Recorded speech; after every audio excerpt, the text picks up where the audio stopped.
이 얼마나 아름다운 세상. 걸어서 저 하늘까지. 제3부 장렬하는 태양 아래. 나 홀로 라오스 여행 100일째 날 강가에선 추억이 아름답게 이 두 번째 단락. 오늘은 남원에서 타레까지 코끼리를 타고 20km를 갔다.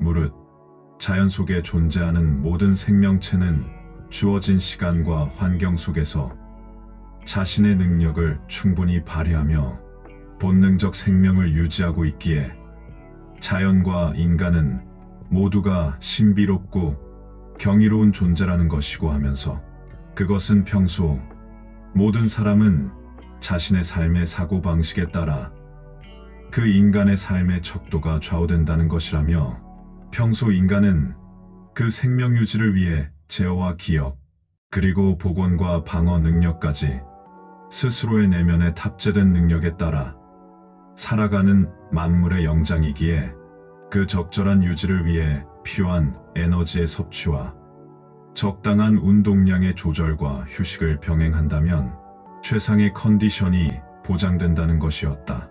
다만 모든 것이 즐거운 마음과 긍정적인 판단 속에서 스스로 선택함이 우선된다면 실제 더할 수 없는 행복을 누릴 수 있게 된다는 것이 가장 중요할 수 있을 것이라고 했다.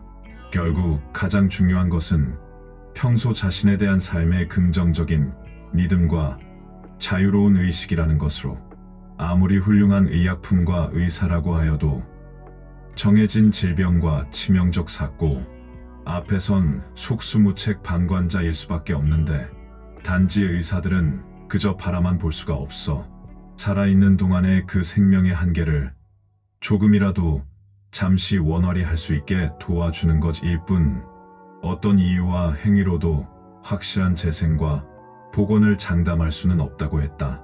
한마디로 의사는 신이 아니라는 것이기에 오히려 한갓 의사를 믿기보단 무한한 스스로의 의지를 믿고 자신을 얼마나 신뢰하고 노력할 수 있느냐에 따라 어떠한 불치의 병 앞에서도 기적이 연출될 수 있는 신비한 능력을 발휘, 그 운명의 연장과 중단은 결국 스스로가 결정한다는 것이 사실이란 것이었다.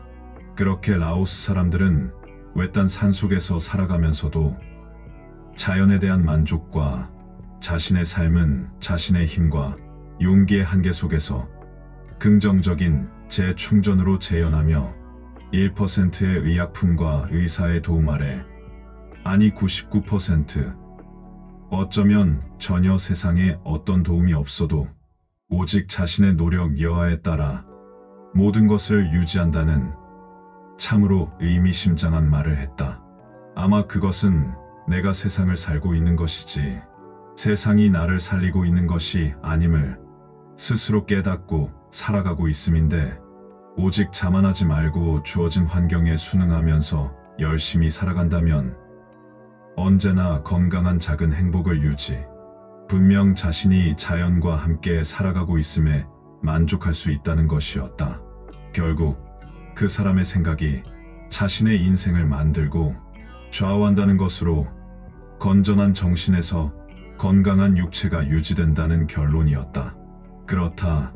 아무리 어려운 일이 있어도 사심을 벗어버리고 살아있으면 시간은 어떻게든 해결해 준다는 것이고 죽음 앞에서도 더욱 스스로 살려고 최선을 다한다면 하늘은 결코 외면하지 않는다는 것으로 어쩌면 포기하지 않고 끝까지 부딪혀서 두드려라 그러면 열릴 것이란 당연한 진리를 실행할 수 있을 때 비로소 존재의 현실이 나와 함께 하고 있음을 자각하면서 비록 산속 외딴 곳에서 외롭게 살고 있다 하여도 얼마든지 만족하며 살아갈 수 있다는 것으로 진정 이 세상을 내가 살아가면서 작은 행복을 스스로 만들고 가꾸고 있음이라고 했다.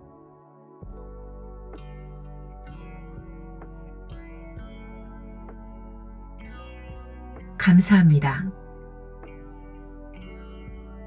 다음 편에서 계속됩니다.